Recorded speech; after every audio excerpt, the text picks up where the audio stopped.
जिस फोर्ट को आप विजिट करने आए हैं और वो एशिया का सबसे बिगेस्ट फोर्ट इन बाउंड्री के मामले में, यदि आउट बाउंड्री को काउंट करेंगे और फॉरेस्ट एरिया को काउंट करेंगे तो कुंभलगढ़ सबसे बड़ा होगा जो 36 किलोमीटर का। पर good morning guys, welcome my channel Robin Rider. अभी सुबह के 7 बज रहे हैं और अभी हम लोग हैं चित्तौड़गढ़ में। तो गाइस आज दिन भर हम लोग चित्तौड़गढ़ एक्सप्लोर करने वाले हैं। चित्तौड़गढ़ में बहुत सारे हिस्टोरिकल पैलेस है जहां आज हम लोग विजिट करेंगे और आपको दिखाएंगे ये हिस्टोरिकल पैलेस कितने पुरानी है। और यहाँ बहुत सारी ऐसे हिस्टोरिकल पैलेस है जहाँ राजाओं ने रानियों ने बहुत त्याग किया, परित्याग किया। तो गाइस चलिए अब हम लोग चलते हैं और इस चित्तौड़गढ़ को आज दिन भर में जितना भी संभव हो पाएगा हम लोग एक्सप्लोर करके आपको दिखाएंगे। तो गाइस चलिए फिर चलते हैं हम लोग। तो गाइस हम लोग पहुंच चुके हैं किले के मुख्य द्वार पर और ये जो द्वार है, ये जो किला है, त्याग की परित्याग की धरती है। और ये जो किला है, ये जो आप गेट देख रहे हो, इस तरीके के अंदर में 7 गेटें हैं। तो गाइस आज का सफ़र स्टार्ट करते हैं। और ये जो आप देख रहे हो गेट, इस गेट का नाम पाडल पोल है।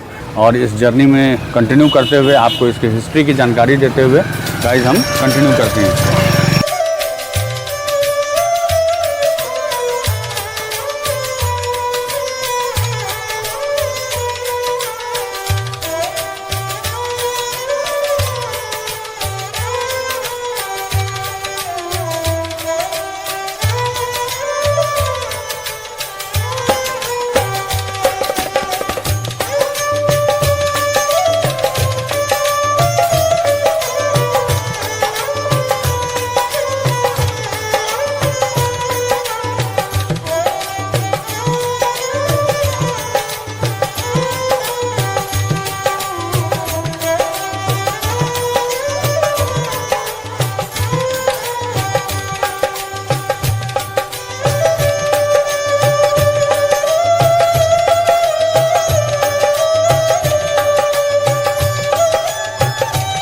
फाइनली गाइस हम लोग पहुंच चुके हैं किले के अंदर और ये हमारा टिकट काउंटर हुआ।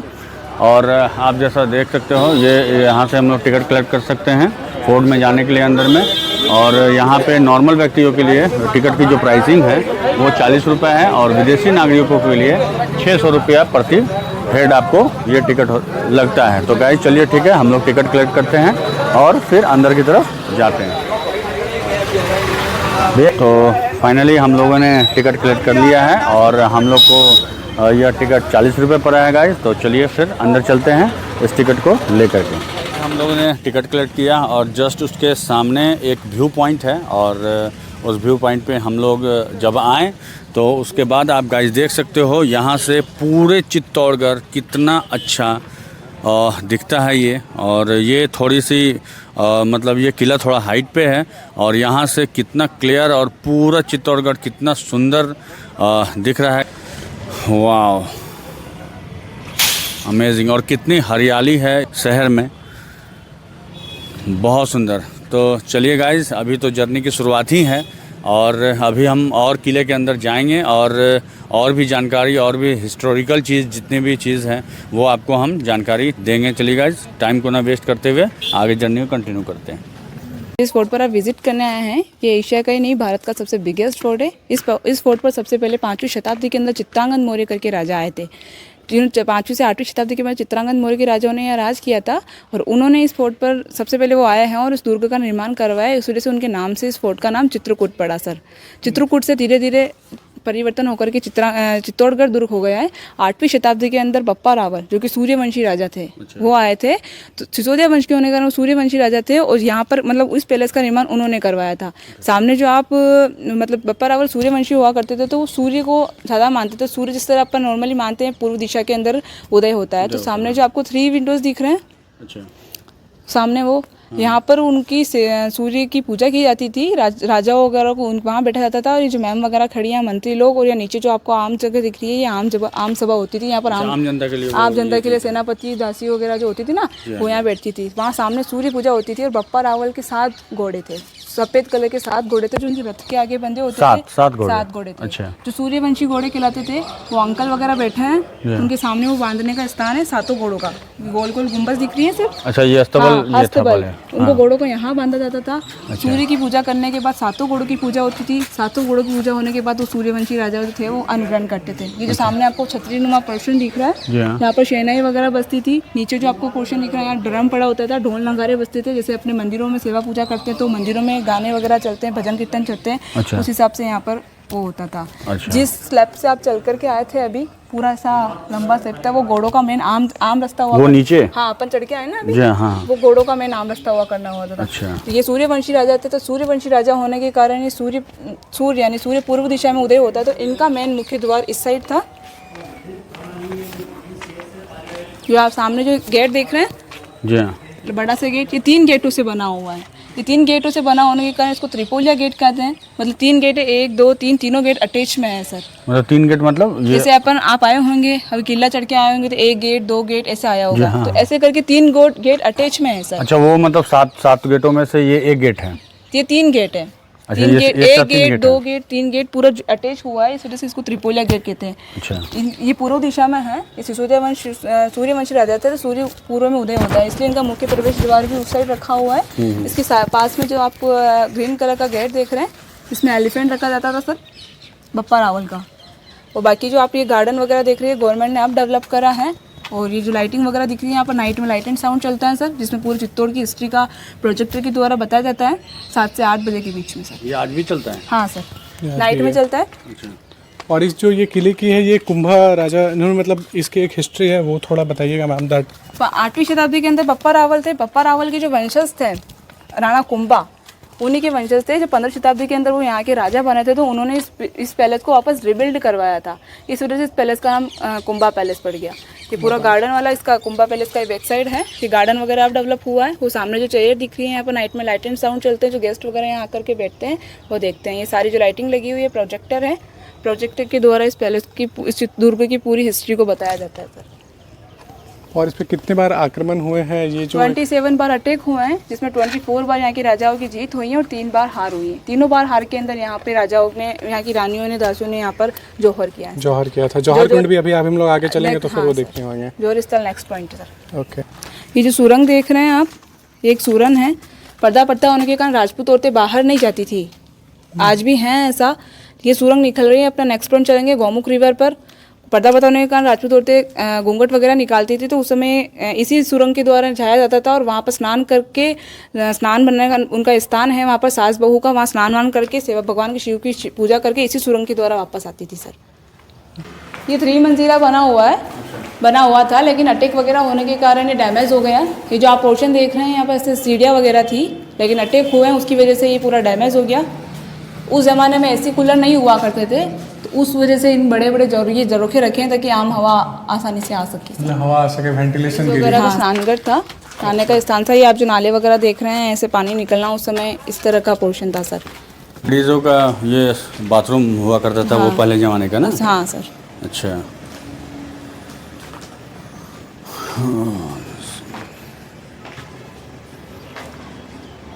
सर उधर मैंने आपको बताया था लेडीज पार्ट, ये पूरा जेंट्स पार्ट है। अच्छा, उधर गवर्नमेंट ने और कुंभा ने, राणा जो कुंभा थे उन्होंने थोड़ा डेवलप करवाया, वापस से उसको रिबिल्ड करवाया, उससे थोड़ा सा अच्छा हुआ है। अच्छा। ये वाला पोर्शन पूरा जेंट्स पार्ट है। छोटे छोटे से रूम दिख रहे हैं, डैमेज है, अटैक वगैरह हुए हैं, उस वजह से ये डैमेज हो गए हैं सर। अच्छा। ये जेंट्स के रूम हुआ करते थे सर। अच्छा, ये सब जो जितने भी सब जेंट्स हाँ के रूम। सर। अच्छा, वो लेडीज़ पार्ट था, ये जेंट्स पार्ट है सर। अच्छा अच्छा। वो सामने जो पैलेस दिख रहा है, जिसमें आपने पन्नादाई का सुना होगा। पन्नादाई ने उदय सिंह को बचा करके अपने पुत्र चंदन को बलिदान दिया है सर। उस समय बंडवी ने जब उसके पुत्र चंदन पर अटैक करा था, वो वही वाला पैलेस है सर। अच्छा, ये पैलेस। अच्छा। उसके जस्ट सामने मीरा पैलेस है। मीराबाई यहीं रहती वाली? थी। नहीं, उसके जस्ट सामने दिख रहा छोटा अच्छा, सा, वो वाली। अच्छा। हाँ, मीराबाई मेड़ता की रहने वाली थी, लेकिन राणा सांगा के पुत्र भोजराज के साथ जब उसकी शादी होती तो शादी करके यहाँ लाया गया। अच्छा। यहीं रखा गया था सर इसको। और ये जो गवर्नमेंट ने जो 4 बाउंड्री से घेर रखा है, अभी बंद कर रखा है, बाकी पहले नहीं था। और इसके जस्ट सामने वो मीरा टेम्पल है, गवर्नमेंट ने ये अब बना रखी है बाउंड्री। बाकी मीराबाई यहीं रहती थी, यहीं से उस टेम्पल पर आती थी, वहाँ सेवा पूजा करके वापस इसी पैलेस में आती थी सर। अच्छा। जिस फोर्ट को आप विजिट करने आए हैं और वो एशिया का सबसे बिगेस्ट फोर्ट इन बाउंड्री के मामले में। यदि आउट बाउंड्री को काउंट करेंगे और फॉरेस्ट एरिया को काउंट करेंगे तो कुंभलगढ़ सबसे बड़ा होगा जो 36 किलोमीटर का, पर इन बाउंड्री के मामले में निट जो एरिया फोर्ट का है तो एशिया का सबसे बिगेस्ट फोर्ट है। सिटी लेवल से इस फोर्ट का हाइट है 550 फीट है और समुद्री लेवल से 1850 फीट का हाइट है। पहले गेट से राउंड शेप में पूरा फोर्ट का एरिया 13 किलोमीटर का है और 700 एकड़ के अंदर ये फोर्ट बसा हुआ है। यदि इस फोर्ट को आप हेलीकॉप्टर के माध्यम से या ड्रोन कैमरे के माध्यम से विजिट करेंगे तो एक पीस शेप में इसका मैप उभरता है, एक मच्छी के आकार का इसका मैप उभरता है। यूँ मानिए कि मच्छी के जो टेल पार्ट में कुछ फॉरेस्ट एरिया है और माउथ पार्ट में कुछ रेजिडेंस एरिया और बीच का मिडिल पार्ट है जो देखने के मॉन्यूमेंट से। जिस तरह मच्छी के दो पंख होते हैं उसी तरह यहाँ के मेन दो अवे, जो एक ईस्ट की तरफ जो मेन अवे है, जो जब से फोर्ट बना सूर्यवंशी राजाओं ने उसका फायदा उठाया खिलजी ने, और उसको देखते हुए रूरल पेट में जब राणा कुंभा आए तो राणा कुंभा ने इसका एक अवय फ्रंट थे जो मैन हो गए। 5th सेंचुरी में चित्रांगत मौर्य करके राजा इस पहाड़ी पे आए और इस फोर्ट को बनाया, जो चंद्रगुप्त मौर्य वंशी थे या अशोका के वंशी गुर्जर थे। 5th सेंचुरी से लेके 8th सेंचुरी के मध्य तक चित्रांगत मौर्य वंशों ने राज किया और 8th सेंचुरी में आए बापा रावल 734 के अंदर। कहते हैं कि नाग ईडर गुजरात से हुआ है। नाग ईडर गुजरात में भील जो जंगल में रहने वाले लकड़ी काटने वाले उनके एंटी हो जाते हैं, तो उनमें बापा रावल के फादर का जो डेथ हो जाता है तो उनकी माँ बापा रावल को बचाते हुए नागदा लेके आती है और नागदा में कमला देवी ब्राह्मणी के यहाँ शरण लेके गाय चरण का काम करते हैं। गायों में से एक गाय ऐसा था कि रोज़ रोज़ मिल्क कहीं फिनिश हो जाता है। जब गाय हॉनर ने इस बात की कंप्लेंट बापा रावल को की तो पूरे दिन उस गाँव का विजिट किया बापा रावल ने। देखा कि दिन के टाइम में सारी गायों का ग्रुप अलग जा रहा था, जिस गाय का कंप्लेंट था वो अलग दिशा में जा रही थी। कहते हैं कि कोई कामधेनु नाम का ऐसा कोई गाय था, और चुपचाप गाय की नज़र बचाते हुए बापा रावल ने उनको पीछे किया तो देखा कि दूर वीरान जंगल में जाके जैसे ही काऊ खड़ा हुआ ऑटोमेटिकली सेंस द्वारा मिल्क की गिरने लगी। तो बापा रावल बड़े आश्चर्यचकित हुए कि ऐसी कौन सी जगह है यहाँ जो ऑटोमेटिकली सेंस द्वारा जो मिल्क की गिर रही है। जब गाय के हटने के बाद में उस जगह पर घास फूस हटा के देखते हैं तो एक शिवलिंग मिलता है। उसी शिवलिंग से राजा बनने के बाद बापा रावल ने एकलिंग जी का मंदिर बनाया जो नाथद्वार के पास में। कहते हैं कि जिस जगह वो शिवलिंग था वहाँ एक जो साधु तपस्या करते थे, जो हैरित ऋषि नाम के कोई ऋषि बताते हैं, तो वो जब तपोबल से अपनी आँख खोलते हैं तो देखते हैं कि ये भविष्य में इसका किस्मत अच्छा है बच्चे का और ये कभी राजयोग है इसमें। तो उनको वहाँ का शास्त्र का ज्ञान देते हैं, अस्त्र का ज्ञान देते हैं और रात दिन गाय चराने का काम, रात दिन उनका सेवा काम एकदम चेले बनाकर चेले की तरह काम करते हैं। एक दिन महात्मा जी का पृथ्वी लोक छोड़ के 100 लोग जाने का हुआ तो बापा रावल को कहा कि कल आपको जल्दी आना, आपसे कुछ काम है। यूँ नहीं बताया कि हमें यहाँ पृथ्वी लोक छोड़ के जा रहा हूँ, मगर सेकंड दिन बापा रावल किसी काम में व्यस्त हो जाने के खातिर 3-4 घंटे एक्स्ट्रा लेट हो गए। तब तक महात्मा जी का निश्चित टाइम पूरा हो गया था। वो उड़न कटरों में बैठकर सरलों की ओर जाने लगे। तो 20-30 फीट की ऊंचाई पे अचानक बापा रावल उड़े और अचानक बापा रावल वहाँ हाजिर हो जाते हैं। तो ऊपर से महात्मा जी आवाज़ मारते हैं कि बेटे तेने ये क्या किया, बहुत देर लगा दी, पर देर से आए पर वक्त से आए। मैं अपने मुँह से ऊपर से पान गिरा रहा हूँ, आपको डायरेक्टली अपने मुँह में कैच करना है। मगर मुंह का पान मुंह में लेने के लिए बापा रावल ने जैसे ही मुंह को ओपन किया और ऊपर से पान छूटा और पान सेंटर में आया, अचानक बापा रावल का मूड चेंज हो जाता है कि मुंह का पान मुंह में कैसे लगूं, हिक कर दी। तो बापा रावल ने मुंह को तिरछा कर देने से कि पान उनके मुंह में नहीं गिर के उनके पैर के ऊपर गिर गया।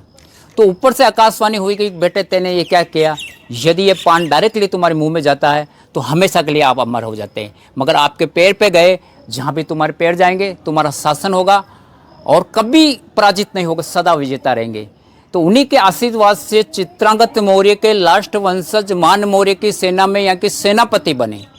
जैसे ही सेनापति बने, मोहम्मद बिन कासिम ने भारत के ऊपर हमला कर दिया तो यहाँ उनके नेतृत्व में सेना लेकर गए और बहुत बड़ी विजय हासिल की।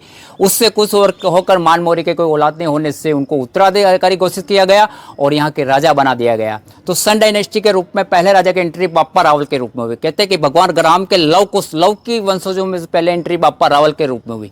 बापा रावल ने कभी किसी प्रकार का युद्ध नहीं हुआ हारा, और कहते हैं कि बापा रावल ने काबुल, कंधार, अफगानिस्तान और पाकिस्तान से कब्जा किया हुआ था। कहते हैं कि पाकिस्तान में रावलपिंडी आप देखते हैं क्रिकेट मैच में तो बापा रावल के नाम से सही। तो एट से 16वीं सेंचुरी के मध्य तक अधिकतर बापा रावल वंशों ने राज किया यहाँ। इस पीरियड में यहाँ लगभग 54 किंग्स हुए और 27 बार इस फोर्ट पर डायरेक्टली अटैक हुए, जिसमें 24 बार यहाँ के राजाओं ने विक्ट्री हासिल की। मगर 3 बार ऐसा स्थिति हो गया कि 1303 में रानी पद्मिनी की सुंदरता की खातिर जब खिलजी इस फोर्ट पर आया तो एक बार युद्ध हार जाता है, मगर सेकंड बार धोखे से राणा रतन सिंह को बंदी बनाकर युद्ध जीतता। तब रानी पद्मिनी के रूप में 16,000 लेडियों ने जिंदा आग में जोर किया। 1535 में राणा सांगा की डेथ का फायदा उठाकर बहादुर से हमला बोलता। तब रानी कर्णावती हुमायूं को राखी भेजती। हुमायूं को आने में विलम्ब होता है। तब रानी कर्णावती ने अपने लड़के उदय सिंह को पन्नादाई के सुपुर्द करके जोर किया, जो 13,000 लेडियों का जोर हुआ। और 1567 में यानी कि 1567 के अंदर अकबर 3 अवे से यहाँ हमला बोलता है। उस टाइम में अकबर अपने साथ 48,000 सेना लेके आते हैं, मगर यहाँ के 8,000 सेनाओं ने अकबर की 44,000 सेना को काट दिया। अकबरनामे में लिखा है कि ऐसे ही 4-5 सैनिक और होते तो हम कभी कभी किले न जीत पाते हैं। तो यहाँ भक्ति में मीरा हुई, जो कहते हैं कि साक्षात कृष्ण जैसे बातें करती थी। पॉइजन को अमृत में चेंज कर दिया। त्याग में यहाँ पन्नादाई हुई, जिन्होंने अपने बेटे चंदन को मरवा के बचाया।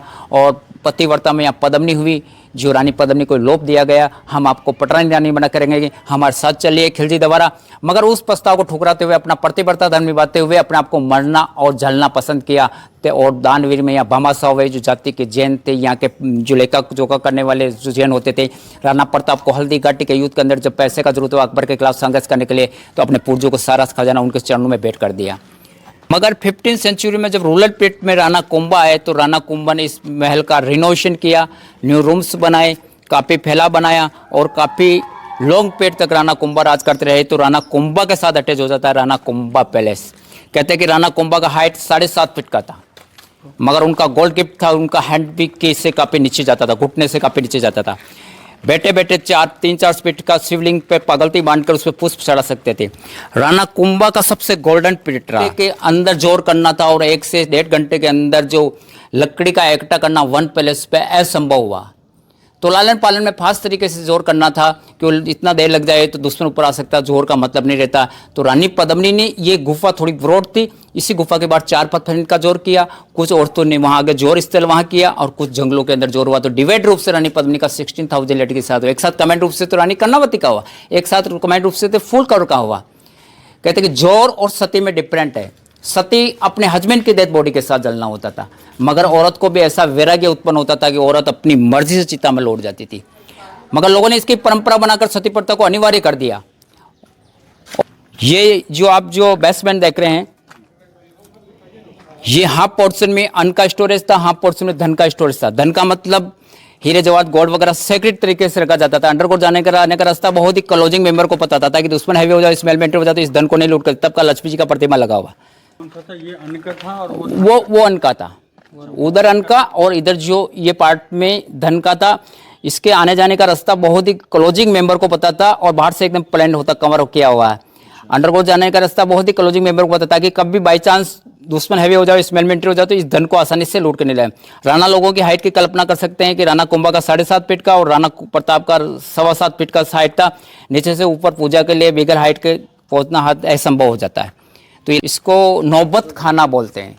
कहते हैं कि यहाँ ढोल नगारे बांसुरी वगैरह जो बजाई जाती थी, ये एक तो सूर्यदेव की आरती होती है उसके टाइम पे बजाई जाती है। उसके अलावा सार्वजनिक जो अलाउंस होता है उसमें ये बजा कर अलाउंस किया जाता था उस टाइम में। पहले फोन वगैरह ऐसा बैल वगैरह ऐसा कुछ थी नहीं, तो इस मापर के ये चारों तरफ 4 सैनिक रहते थे पूरे महल की पूरी तरह सेक्रेट तरीके से जो निगरानी रखने के लिए। और ये जो पूरा मीटिंग हॉल प्रार्थना हॉल था उस टाइम में। और ऊपर हाई वाले पैलेस पे राजा लोग बैठते थे, डाउन वाले पे मंत्री, और यहाँ अपन खड़े जहाँ आम लोग बैठते थे। बरसात के सीजन में जब ओरिजिनल सूर्य उदय नहीं होता था तो यहाँ एक 1.25 मन का सोने का सूरज यानी कि 50 kg का सोने का सूरज होता था। सूर्यवंशी राजा बिगर सूर्यदेव की पूजा किए अन्न जल ग्रहण नहीं करते थे।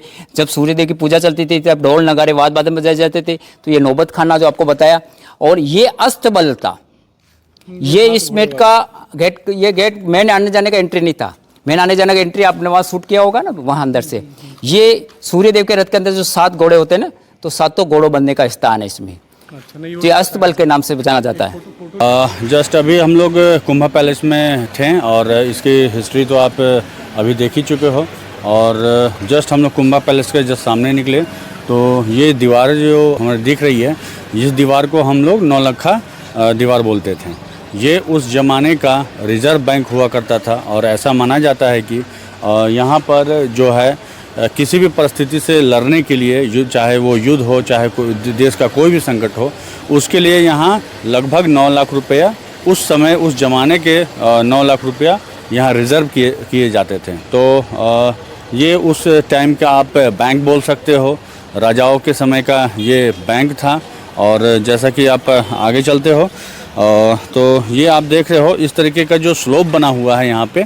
तो ये स्लोप मैं आपको बता दूं गाइस कि ये स्लोप इस किले के अंदर में घोड़े के आने के लिए ये स्लोप बनाया गया है। जैसा आप देख सकते हो मेरे पीछे ये राधा कृष्ण का मंदिर है